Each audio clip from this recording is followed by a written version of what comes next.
There's a reason I tell companies not to send me cheap earbuds, but they still do anyways, so let's go ahead and check these out. The first thing that stood out to me is how on the side of the box it says no pain and wear for a long time. This box looks straight out of China with all the text everywhere. At the bottom it says cinema grade sound, which I find hard to believe, but it does say it has a long battery life, which is always a good thing. Inside the box there's a USB-C charging cable and the earbuds themselves. I think this is my first time seeing a set of earbuds with the battery life displayed on the case. Plus the mirrored finish on top of that makes this pretty unique. I thought the battery life was at 68%, but actually the case was just upside down. Seeing how the lights don't turn off, at this point I'm just wondering if this is going to ruin the battery life for the headphones and the case. But let's get back on track. We're here to see if the sound quality is actually any good on these. I would really like to know the thought process of whoever designed these, because they look so interesting and so weird at the same time.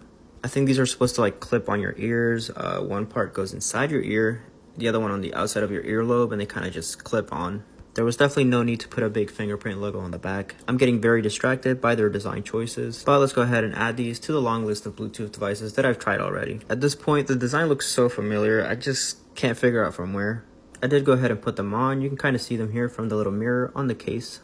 I went ahead and played this song. Honestly, I just really like the whistling on it. It's pretty fun. I usually follow along as well. And you can use one at a time if you really want to, but the best experience is going to be with both in your ears at the same time.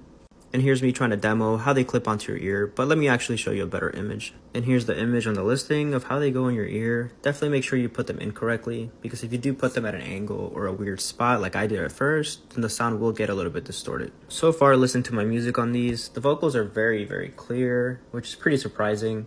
And the bass is actually kind of heavy on these. They might need to turn that down. I've noticed that a lot of the trash earbuds used to have no bass, but now it looks like they're almost overcompensating.